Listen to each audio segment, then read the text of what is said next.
Hello दोस्तों, कैसे हैं आप। एक बार फिर से हम आपका स्वागत करते हैं आपके अपने YouTube चैनल जीके अंडर 360 में। और आज हम लाए हिस्ट्री की टॉपिक। एक्चुअली बिहार में बीपीएससी का एग्जाम होने वाला है, 67th पीटी होने वाली है। साथ ही साथ 2 महीनों में नवंबर में ऐसा एक्सपेक्ट किया जा रहा है कि बीएसएससी सीजन 3 के बाद 3 का एग्जाम पीटी भी होगा। तो ऐसे में मैंने हिस्ट्री टॉपिक स्टार्ट करना चाहा और यह एग्जाम का ट्रेंड रहा है कि अगर हम प्राचीन भारत, मध्यकालीन भारत और आधुनिक भारत की हम बात करें तो लगभग 70%, 60 to 70% जो क्वेश्चंस होते हैं हिस्ट्री के, ये मॉडर्न हिस्ट्री से पूछे जाते हैं। इसलिए मैंने मॉडर्न हिस्ट्री को स्टार्ट करने का फैसला किया है। और सबसे पहले हम बात करेंगे यूरोपियन कंपनी का आगमन, क्योंकि मॉडर्न हिस्ट्री पढ़ने के लिए बहुत जरूरी है कि यह जाने कि आखिर भारत में यूरोपियन कंपनी किस तरह से आए और किस प्रकार अपने पैर को पसारते हुए एक समय ऐसा आया कि जब यूरोपियन कंपनी का भारत पे जबरदस्त आधिपत्य हो गया। और मेरे भाई, एक बार फिर से अगर आपको मेरा मेहनत दिखता हो तो प्लीज लाइक कर दीजिए और मेरी मेहनत को देखते हुए सब्सक्राइब कर लीजिए और जितना अधिक से अधिक हो प्लीज आप इसे शेयर भी कर दीजिएगा। हम यूरोपियन कंपनी के आगमन का हम कम से कम 3 वीडियो लाएंगे और यह पार्ट 1 है, काफी छोटी वीडियो होगी। हम लोग डिस्कशन कर रहे थे arrival of European company in India. चलिए सबसे पहले हम बात कर लेते हैं कि आखिर यूरोपियन कंपनी भारत में क्यों, क्या वजह बनी जो भारत में आना प्रारंभ किए। तो बात है 1453 ईस्वी की, जब उस्मानिया सल्तनत एशिया माइनर को जीत जाता है और इसी समय कुस्तुनतुनिया पर अधिकार हो जाने के कारण से भारत आने के मार्ग बंद हो चुके थे। और ऐसे ही समय पर दिशा सूचक यंत्र का खोज, दिशा सूचक यंत्र का आविष्कार हो चुका था और यही रास्ते बंद हो जाने और दिशा सूचक यंत्र का आविष्कार हो जाना ही भौगोलिक खोजों को प्रोत्साहित किया। और ऐसे समय में जो पश्चिमी जो यूरोप थे वह चाहते थे भारत आना, भारत में व्यापार करना। लेकिन ऐसे भौगोलिक खोजों में जो सबसे पहला नाम आता है यह कोलंबस का आता है। कोलंबस के बारे में आप जानते होंगे कि कोलंबस स्पेन का नाविक होते हैं और यह निकले थे भारत की खोज पर, लेकिन दिशा भटक जाने के कारण से यह भारत ना पहुंचकर यह कहां चले गए, अमेरिका पहुंच गया।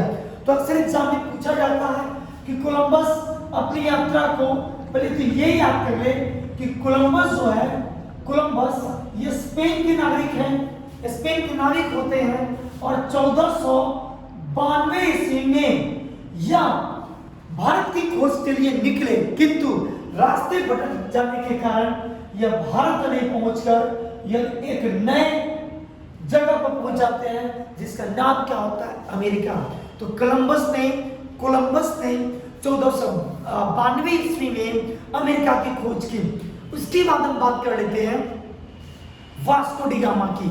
वास्को डी गामा पुर्तगाल निवासी थे, पुर्तगाल के निवासी, और यह पुर्तगाल के निवासी यह भी भारत की खोज के लिए, या भारत की खोज के लिए 1498 ईस्वी में निकलते हैं। कहां से? पुर्तगाल से। और समुद्री रास्ते होते हुए कहा उत्तमासा अंतरिक्ष, जिसे हम लोग बोलते हैं इसमें केप ऑफ गुड होप, या उत्तरी कह सकते हैं दक्षिणी अमेरिका का, सॉरी या अफ्रीका महाद्वीप का सबसे दक्षिणतम बिंदु है। जब आप अफ्रीका महाद्वीप के मैप को देखेंगे तो अंत में ऐसा दिखेगा। तो सबसे जो दक्षिण जो बिंदु है किसका? अफ्रीका महाद्वीप का। इसी के सबसे नीचे द्वीप जिसे बोलते हैं केप ऑफ गुड होप, ये होते हुए ये कहां पहुंचे? तो भारत पहुंचे। किस राज्य में पहुंचे? तो केरल में पहुंचे। और उस जगह का क्या नाम था? तो उस जगह जहां पहुंचते हैं वह कालीकट। आप याद रखेंगे कि कालीकट भारत के किस राज्य में है? तो यह भारत के केरल राज्य में है। यानी हमने समझा कि पुर्तगाल निवासी वास्को डी गामा भारत की खोज के लिए 1498 ईस्वी में निकलता है और यह केप ऑफ गुड होप, यह अफ्रीका महाद्वीप का सबसे दक्षिणतम छोर है। इस रास्ते से होते हुए भारत के कालीकट तट पर पहुंचते हैं, जो किस राज्य में है? केरल राज्य में है। लेकिन आप याद करेंगे कि यह बहुत इंपॉर्टेंट है कि वास्को डी गामा को भारत की खोज के लिए एक व्यक्ति ने सहायता किया था। वो व्यक्ति व्यापारी था और उस व्यापारी का नाम था अब्दुल मजीद।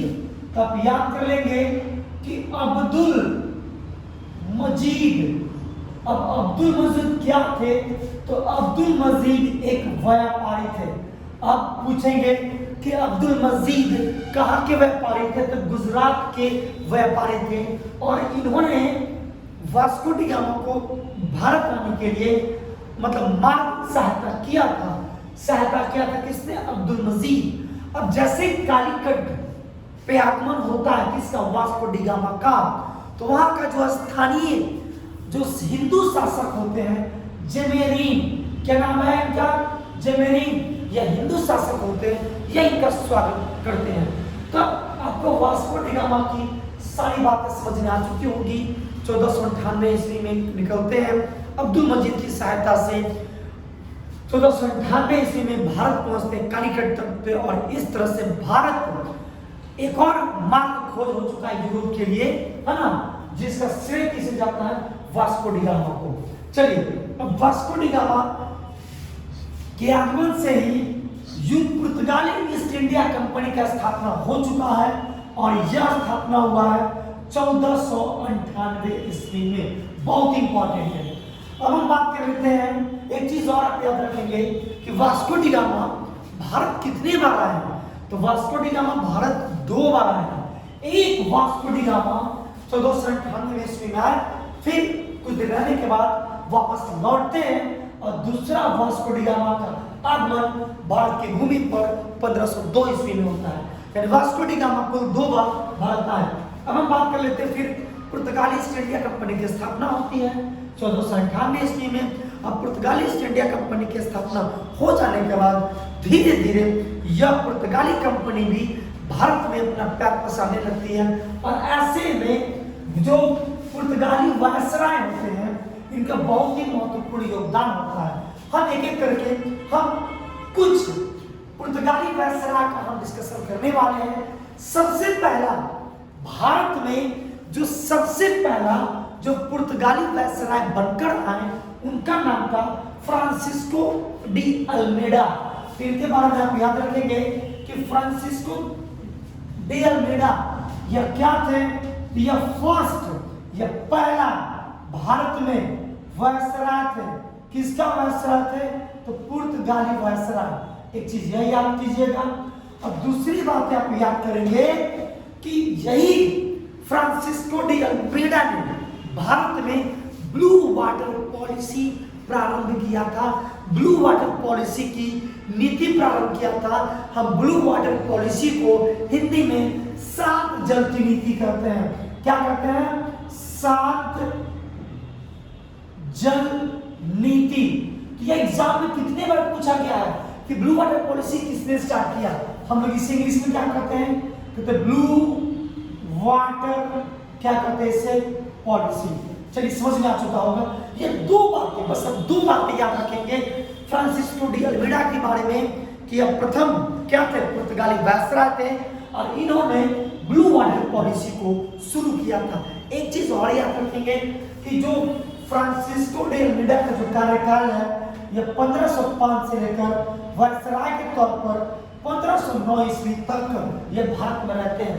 इनके जाने के बाद दूसरे वायसराय भारत में आते हैं और जो दूसरा पुर्तगाली वायसराय है उनका नाम है अल्फांसो डी अल्बुकर्क। तो अल्फांसो डी अल्बुकर्क का कार्यकाल कब से कब तक है?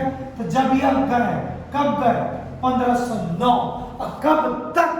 तो 1515 तक ये अल्फांसो डी अल्बुकर्क भारत में वायसराय बनकर रहे हैं। अब इनका कार्य बहुत ही इंपॉर्टेंट है।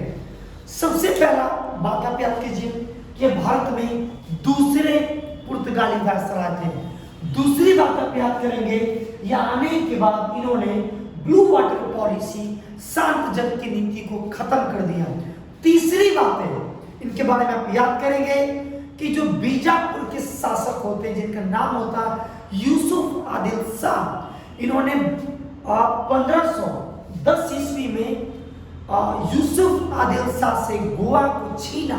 और चौथी बात आप याद करेंगे कि इन्होंने पुर्तगालियों को क्या कहा जाए उससे प्रोत्साहित किया भारतीय स्त्रियों से विवाह करने के लिए।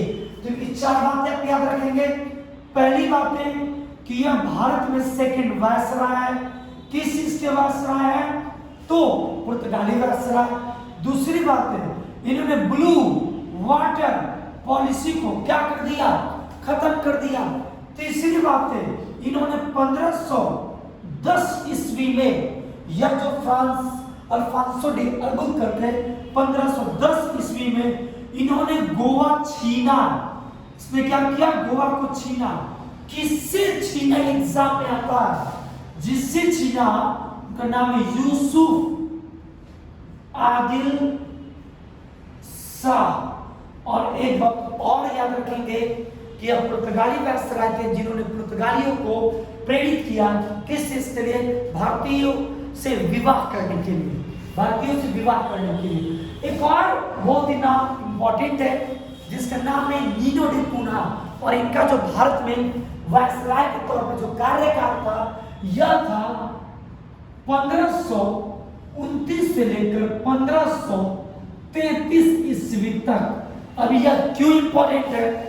तो पुर्तगालियों ने सबसे पहले अपना व्यापारिक कोठी या व्यापारिक फैक्ट्री सबसे पहली बार इन्होंने कोची में स्टार्ट किया था। और इन्होंने क्या किया कि पुर्तगालियों की जो राजधानी बनी थी वह कोची नहीं बनी थी, लेकिन इन्होंने पुर्तगालियों की राजधानी कोचिन से हटाकर गोवा बनाया। पहली बात है। दूसरी बात है कि नीनो डी पूना ने सेंट टोमे तथा हुगली में पुर्तगाली बस्ती बसाया। और एक और बात है बहुत इंपॉर्टेंट है कि 1534 ईस्वी में, सॉरी मैंने ईस्वी मैंने गलत लिख दिया, यह 1538 होगा। कितना होगा? 1538। तो इन्होंने 1534 ईस्वी में बसीन को 1535 ईस्वी में द्वीप पर अधिकार किया। मैं लिखूंगा तो समय लग जाएगा, आप इनके काम को याद रखेंगे कि इन्होंने क्या किया। आप याद करेंगे कि प्रारंभ में पुर्तगालियों की राजधानी कोचिन थी। कोचिन से हटाकर किसको बनाया? गोवा को। पहला गोवा को क्या बनाया? राजधानी। और एग्जाम में आ सकता है कि राजधानी कब बनाया गया था? तो 1530 ईस्वी में। कब बनाया गया? 1530 ईस्वी में। और सेंट टोमे और हुगली में पुर्तगाली बस्ती बसाया।